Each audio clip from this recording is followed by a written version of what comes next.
Elle a participé à Tribunal de la paternité pour découvrir le père de l'un de ses enfants. Image issue de la chaîne YouTube Tribunal de la paternité. Cette mère est accusée d'avoir tiré sur 4 de ses enfants, tuant 2 d'entre eux, ce que nous découvrons sur son passé. De son passage au Tribunal de la paternité à ses propos récents sur la parentalité. Nous suivons l'affaire présentée par Law & Crime. Je suis Chris Stewart.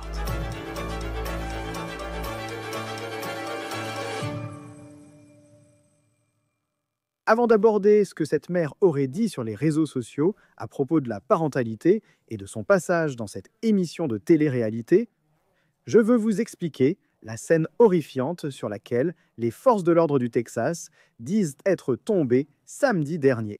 Le 4 octobre, la police a été appelée dans une station-service du comté de Brazoria, au sud de Houston, Texas. Il était environ 5 heures du matin.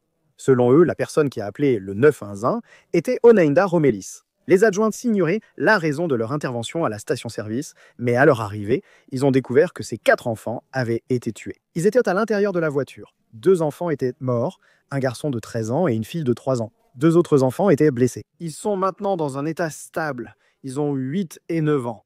Les adjoints du shérif disent qu'il n'est pas clair si Romelis a tiré les coups de feu sur le parking de cette station-service ou si elle l'aurait fait ailleurs. Une vidéo de surveillance montrerait Romelis sortir de la voiture, faire le plein et téléphoner avant l'arrivée des adjoints du shérif. Les autorités pensent que les tirs viennent de l'intérieur de la voiture, mais beaucoup de choses restent mystérieuses. Lors d'une conférence de presse dimanche, les forces de l'ordre sont restées discrètes. Voici un extrait de leurs propos, selon Fox 26 à Houston.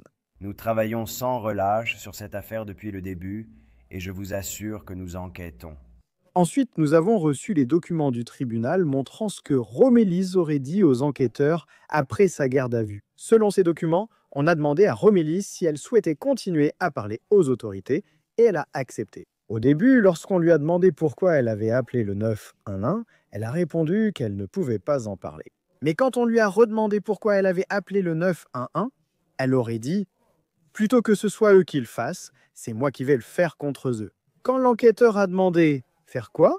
Romelis aurait répondu « Les tuer tous ». Romelis a ensuite affirmé ne pas avoir appelé le 911, mais je cite le diable.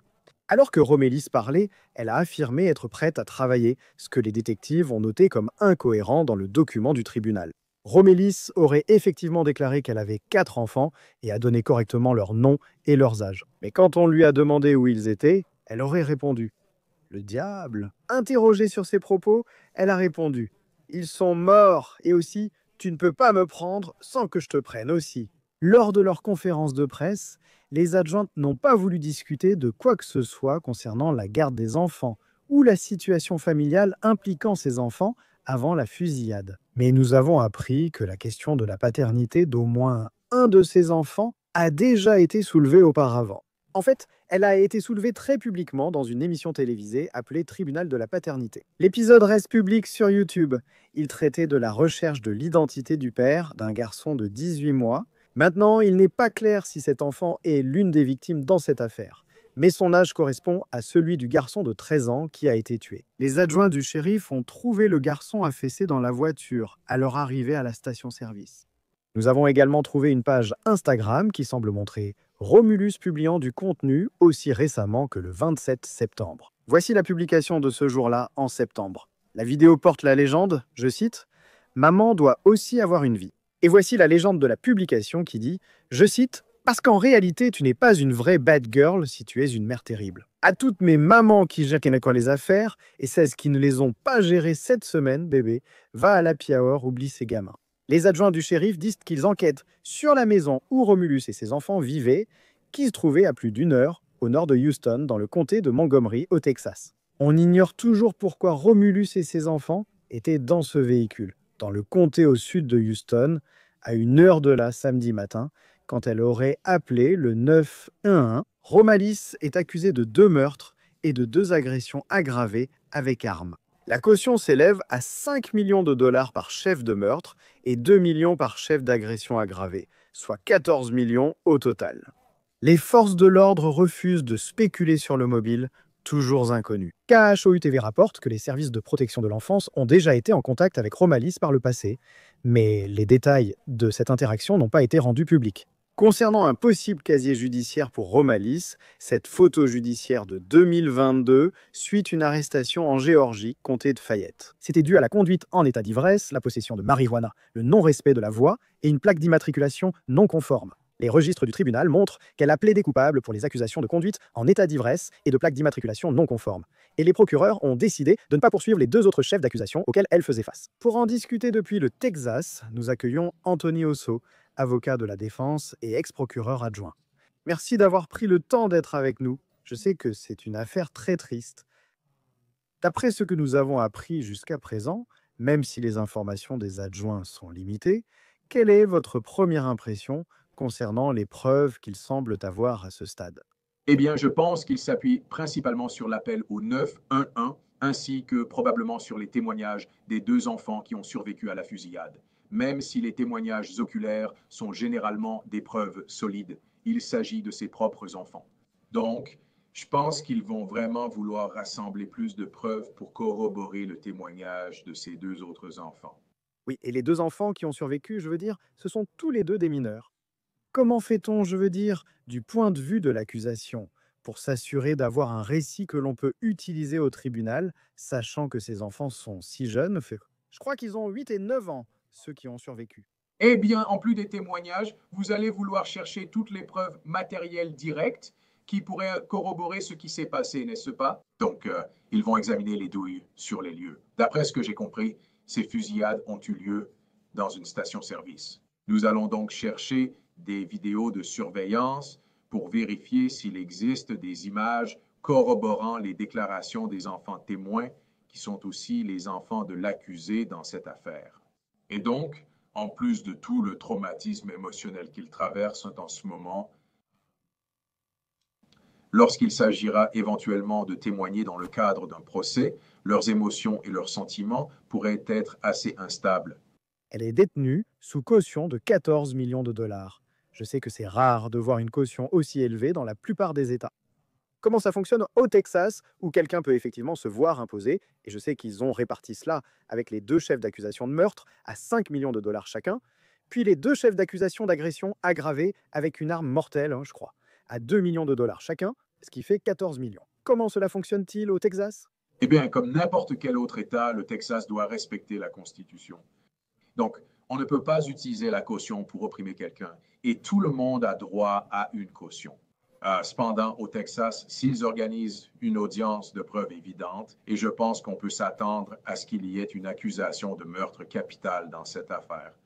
Nous avons peu d'informations. Si le comté de Brazoria retenait une accusation de meurtre capital et envisageait la peine de mort, il pourrait organiser une audience de preuves évidentes et détenir le prévenu sans caution. Mais sans faire cela et uniquement pour des accusations de meurtre, elle a droit à une libération sous caution.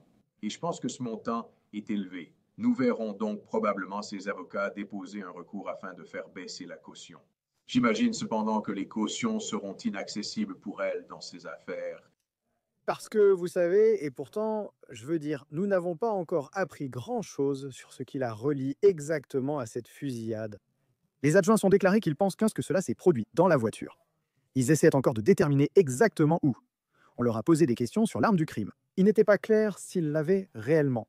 En ce qui concerne une audience de cautionnement à court terme, je veux dire, quel serait l'argument qu'un avocat de la défense pourrait avancer pour essayer de réduire sa caution?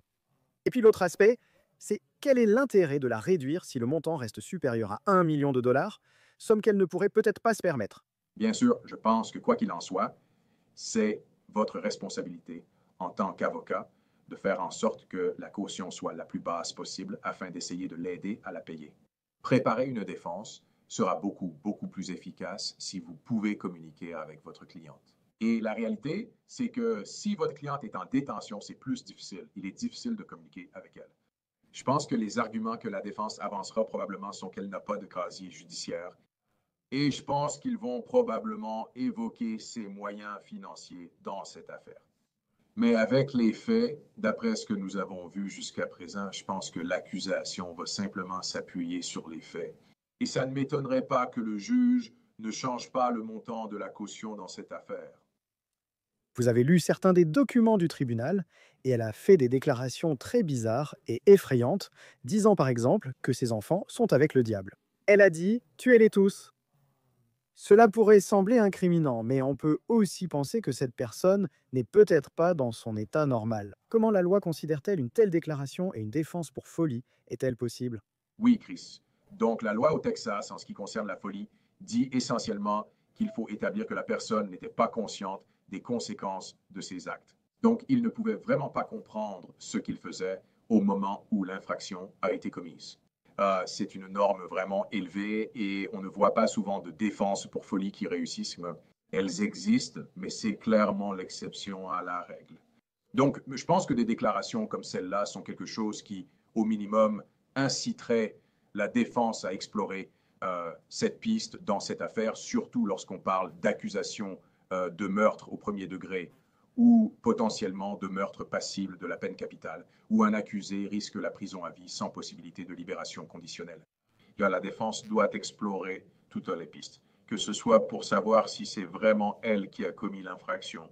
Agissait-elle en légitime défense ou l'a-t-elle fait? Mais agissait-elle? Était-elle alors folle et incapable de comprendre? Donc je pense que nous verrons certainement la défense explorer cette piste dans cette affaire. Quel serait le moment où la défense pourrait réellement avancer cet argument? Parce que c'est une chose qu'elle fasse ces déclarations sur le coup de l'émotion. Je n'ai rien vu indiquant des antécédents de santé mentale chez elle. Peut-être en a-t-elle eu? Peut-être qu'elle a un trouble non diagnostiqué qui pourrait expliquer une partie de ce comportement. Comment l'accusation et la défense examinent-elles cela et décident-elles si cela peut être une défense valable pour elle? Eh bien, la première étape pour la défense dans ce cas sera d'obtenir un expert pour l'évaluer, examiner les faits et l'ensemble de l'enquête, car ils ne pourront pas prouver qu'elle agissait sous l'effet de la folie s'ils n'ont pas un expert qui témoigne en ce sens. Vous devez ensuite informer l'État si vous comptez utiliser cette preuve au procès. Donc, j'imagine que l'État aurait son propre expert pour effectuer une évaluation similaire. Pour contrer cela, je pense que l'accusation va probablement s'appuyer sur les circonstances entourant la fusillade dans cette affaire, n'est-ce pas? Le fait que mademoiselle Romélis ait quitté les lieux sera un élément sur lequel ils vont s'appuyer pour dire: regardez, vous avez fui pour éviter d'avoir des ennuis, ce qui montre que vous aviez conscience des conséquences de vos actes. Donc, ce sont en quelque sorte les circonstances entourant la fusillade sur lesquelles je pense que l'État va beaucoup s'appuyer. Si on découvrait, et je réfléchis juste à voix haute, disons qu'elle est schizophrène et qu'elle n'a jamais su qu'elle l'était, et qu'il découvre, grâce à cette évaluation, qu'elle l'est. Je veux dire, quel est le seuil? Quand même, même si c'était le cas, qu'est-ce qui rend le seuil si élevé pour utiliser réellement une défense pour folie? Eh bien, vous pourriez vous appuyer, je veux dire, sur le fait que la schizophrène, le fait qu'elle souffre de schizophrénie, pourrait être une preuve pour la défense, mais il s'agit de relier cela à l'infraction en question et de montrer qu'à cause de cet épisode schizophrénique, la prévenue ne pouvait pas comprendre ce qu'elle faisait. Et donc, il faut établir ce lien. Et je pense que c'est ce qui rend la barre si haute ici.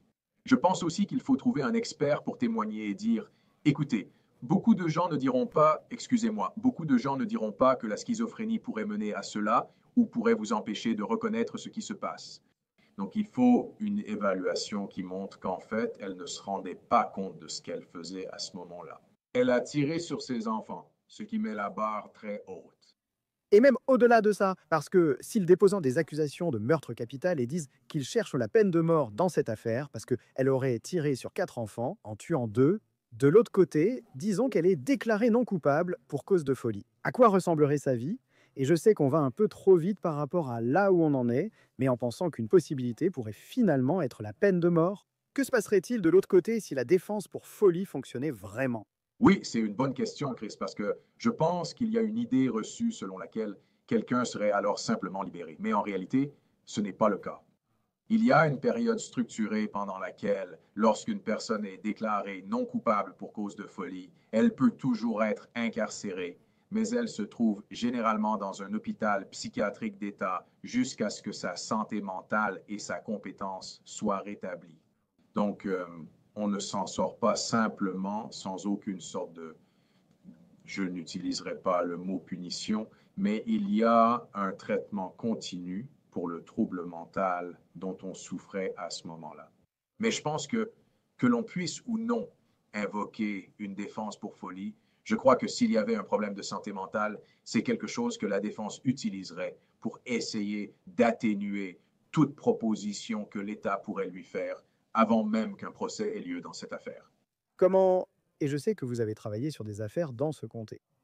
Vous savez, dans une affaire comme celle-ci, s'ils ont vraiment les preuves qu'ils pensent avoir, ou du moins qu'ils nous ont plus ou moins laissé entendre qu'ils avaient, cela donne l'impression qu'ils ont un dossier assez solide. Je veux dire, quelle est la probabilité que les procureurs proposent un accord plus tard, si c'est une affaire où il semble qu'elle risque la peine de mort pour ça? Eh bien, en supposant qu'ils aient les éléments nécessaires pour monter ce dossier et qu'il n'y ait rien qui indique qu'elle agissait à cause d'un épisode lié à sa santé mentale, je pense qu'ils auront vraiment du mal à obtenir la moindre proposition. La défense aura beaucoup de mal à obtenir la moindre proposition qui permettrait de résoudre cette affaire. J'imagine qu'ils vont probablement recevoir de longues peines. Je veux dire, je pense qu'on pourrait voir, et s'ils déposaient une accusation de meurtre passible de la peine capitale, on pourrait facilement voir une proposition de réclusion à perpétuité sans possibilité de libération conditionnelle ou une peine de prison à vie dans cette affaire. Et donc, dans ces circonstances, cela mène généralement à des procès. Et je sais que vous travaillez à Houston et qu'elle vit dans le comté de Montgomery, qui, en regardant simplement une carte, se trouve au nord de la ville. Et puis le comté de Brazoria est au sud de Houston. Il semble que ce sont simplement en essayant de comprendre exactement ce qui s'est passé. Elle a appelé le 911 vers 5 heures samedi matin. Elle est à cette station-service au sud de la ville, loin de chez elle. Sur le plan géographique, en tant qu'habitant de Houston, qu'est-ce qui vous marque? Eh bien, c'est étrange. Je pense que le timing, l'heure de la journée, évidemment, à cette heure-là, parce que le comté de Montgomery et le comté de Brazoria, en particulier là où vivait mademoiselle Romelis, c'est à environ 1 heure et demie à 1 heure 45 de route. Elle est dans une station-service à 5h30 du matin avec ses enfants sur la banquette arrière. Ça amène forcément, c'est sûr, je comprends que les enquêteurs veuillent en savoir plus sur la raison de sa présence là-bas. Je pense qu'ils vont s'y prendre en examinant son téléphone portable. Ils vont sans doute obtenir un mandat pour fouiller ce téléphone et interroger des témoins mieux informés sur sa vie. Si je pense à l'avocat de la défense qui recevra cette affaire, et que l'argument de santé mentale, la défense pour folie, n'est pas possible. Comment aborder cette affaire avec elle et défendre quelqu'un si le parquet semble penser qu'il a un dossier solide et qu'il tient la personne responsable de ce qui est arrivé à ses enfants? Eh bien, il est difficile de dire précisément ce qu'un avocat de la défense va faire sans connaître l'intégralité de l'enquête. Ils insisteront probablement sur plusieurs points et écouteront la déposition des deux autres enfants. Ils voudront examiner la scène de crime et vérifier si le crime, vraiment si l'enquête a été menée correctement. La chaîne de possession a-t-elle été respectée concernant la balistique sur la scène? Ont-ils effectué des analyses d'acides désoxyribonucléiques dans cette affaire? Et quand on regarde l'ensemble, on essaie de trouver les failles dans l'enquête, là où la police n'a pas fait son travail comme elle aurait dû le faire. Je pense que ce serait un début. Je pense aussi qu'il n'y a peut-être pas de problème de santé mentale, mais il y a certainement des choses sur lesquelles on pourrait revenir et essayer de trouver à propos de mademoiselle Romélis, qui pourrait expliquer pourquoi elle a agi ainsi, non? Donc, vous allez vouloir examiner son enfance et creuser chaque couche de sa vie pour voir s'il y a des choses traumatisantes dans sa vie qui pourraient l'amener à agir ou réagir d'une certaine manière. Oui, il suffit de regarder cette émission de télé-réalité et de réfléchir à l'état d'esprit nécessaire pour y participer. Et vous savez, est-ce que c'est le genre d'histoire qu'une défense pourrait éventuellement raconter quand on en arrivera là? Si cela devait aller jusqu'au procès, juste en sachant comment, vous savez, je sais que vous avez travaillé et que vous avez déjà exercé dans ce comté. Donc cela se passe le samedi 4 octobre. Nous sommes mardi, donc cela fait quelques jours. Combien de temps faudrait-il pour arriver à un procès à partir d'ici? La justice avance lentement, Chris, surtout à Houston et dans les comtés environnants, simplement parce qu'il y a beaucoup de monde, la population est importante. Donc, je ne vois pas cette affaire aller en procès dans l'année et demie à venir. Je pense qu'il est plus probable qu'on parle de 2 ans. Et surtout quand il s'agit d'affaires de meurtre et du meurtre d'un enfant, il va y avoir énormément de découvertes à faire. Je ne pense pas que l'enquête s'arrête une fois que le suspect est trouvé. Je pense que maintenant les policiers vont probablement ou devraient rédiger à nouveau des mandats pour accéder aux appareils électroniques qui lui appartiennent afin d'essayer d'établir un mobile et de comprendre pourquoi elle a fait ce qu'elle a fait. Donc, dans le cas où la défense avancerait un argument de folie mentale ou dirait qu'il y avait des problèmes de santé mentale et qu'elle n'agissait pas vraiment comme elle-même, ils pourront dire non, regardez, c'est un mobile qu'elle avait en venant à la fusillade ce jour-là. Je ne peux pas dire si ces preuves existent ou non, mais je pense que cette enquête va se poursuivre pendant un certain temps.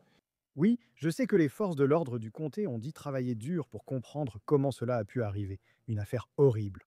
Anthony Osso, avocat de la défense pénale, merci d'avoir pris le temps d'être avec nous sur Law and Crime. Nous vous en sommes reconnaissants. Merci de m'avoir invité, Chris. C'était l'affaire présentée par Law and Crime. Abonnez-vous à notre chaîne YouTube et à Spotify. Je suis Chris Stewart. On se retrouve la prochaine fois.